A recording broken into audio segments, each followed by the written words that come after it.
Olá pessoal, tudo bem com vocês? Espero que sim. Estou trazendo esse vídeo para tratar um pouco das causas que culminaram possivelmente com a morte de Marília Mendonça, tá bom? Uma das causas apontadas é o politraumatismo e é sobre isso que iremos tratar neste vídeo. Além disso, pessoal, se você ainda não me conhece, meu nome é Eberton Araújo, sou fisioterapeuta, especialista em fisioterapia neurológica, em fisioterapia esportiva e MBA em auditoria de saúde. E você é muito bem-vindo aqui na PhysioRunner Brasil. E se não é inscrito, realize agora mesmo a sua inscrição, clicando aí abaixo no botão vermelho de inscreva-se, ok? E lembre-se de ativar o sininho para que você possa receber as notificações dos próximos vídeos. Então, pessoal, como vocês bem sabem, o avião em que Marília Mendonça estava, junto dela e outras pessoas, ele se chocou com linhas de transmissão. Mas eu tenho uma observação a ser feita, não sei se vocês prestaram atenção nisso também. Essas linhas de transmissões, quando estão próximas a aeroportos, elas possuem umas bolas, essas esferas aqui, essas bolas alaranjadas nos seus fios, conforme essa imagem aqui, justamente para orientar os pilotos que ali existe algum tipo de obstáculo. Essas esferas são chamadas de esferas de baliza diurna. Serve exatamente para isso, para orientar os pilotos, informando que existem obstáculos. Se vocês observaram, no caso de Marília Mendonça, as linhas de transmissões não possuíam essa esfera. Eu não sei porque, se não era obrigatório ou porque não tinham mesmo no local, não foi colocado por algum motivo. Mas enfim, essas esferas, se estivessem lá, possivelmente poderiam ter evitado esse acidente, tá bom? Isso aqui é ao meu ver, ok, pessoal? É só colocar essa imagem aqui só para que possamos entender que existe esse tipo de sinalização e que no caso dela não existia, tá bom? E vale saber que essa torre com essas linhas de transmissões ficavam próximas a aeroportos. E no caso dessas esferas, são utilizadas exatamente quando essas torres estão próximas aos aeroportos, ok? Então vamos passar lá. Então, pessoal, muitas pessoas também fizeram a comparação do acidente de Marília Mendonça com a queda do avião da Chapecoense. Porque no caso da Chapecoense, se vocês lembram, o avião ficou totalmente destruído, mas 5 pessoas conseguiram sobreviver. Então, para isso, eu acredito que vai depender muito de como aconteceu o impacto da aeronave, a velocidade que a aeronave se encontrava, a altura que a aeronave estava, a questão da transmissão de energia do impacto para os passageiros, como esses passageiros estavam dentro da aeronave. Eu acredito que isso tenha sido um dos fatores que ajudaram alguns dos ocupantes do avião da Chapecoense sobreviver. Porém, uma perícia maior poderia informar a essa questão, tá bom? Mas vamos lá, pessoal. O que saiu aí atualmente é que Marília Mendonça provavelmente morreu devido a um politraumatismo. O que é esse tal de politraumatismo? O politraumatismo é quando uma pessoa sofre diversos traumas em diversos órgãos, tá bom? Só que os órgãos só irão ser apontados em laudo futuro, que isso ainda está sendo preparado aí pelo pessoal do IML, onde eles vão apontar exatamente quais foram os órgãos afetados que levou Marília Mendonça ao óbito. O que temos de informação atualmente é o politraumatismo, e é sobre isso que eu irei falar agora.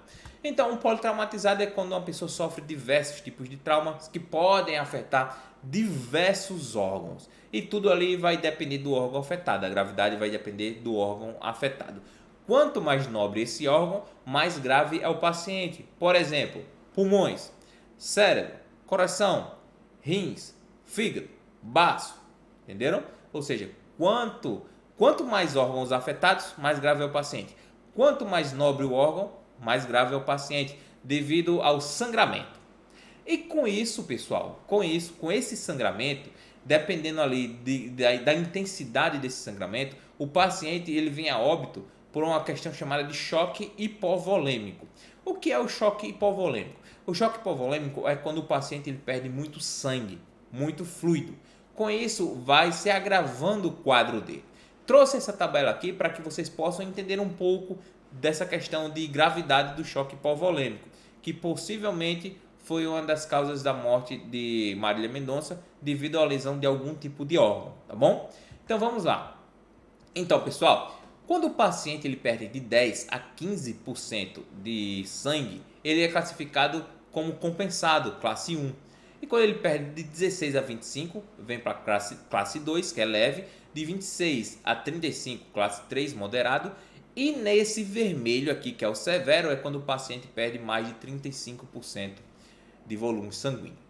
Essa classe 3, normalmente, os pacientes que estão enquadrados aqui são vítimas de alto impacto, de alta energia, como atropelamentos, com ferimentos por arma de fogo e, no caso aqui, quedas de avião, tá bom? Então, dependendo do órgão, como eu falei, quanto mais nobre for o órgão, mais sangramento haverá.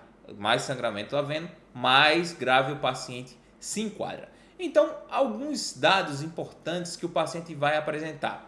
Por exemplo, digamos que no caso dela, ela tenha se enquadrado aqui na classe 4, tá bom? Então, a perfusão dela, ela iria apresentar palidez, pele fria, sudorese, também o enchimento capilar. Que é enchimento capilar? É quando você aperta o dedo e solta. Se você apertar o seu dedo agora, ele vai ficar branco. Quando você soltar rapidamente, ele fica vermelho. Então, o ideal é que fique abaixo de 2 segundos esse enchimento. Só que em pacientes severos, pacientes graves, esse enchimento pode ficar acima de 3, 4 segundos e às vezes nem haver, devido de tão severo, de tão grave que é o quadro do paciente. Além disso, ele vai apresentar um pulso, ou seja, mais de 140 batimentos cardíacos. Por que isso acontece?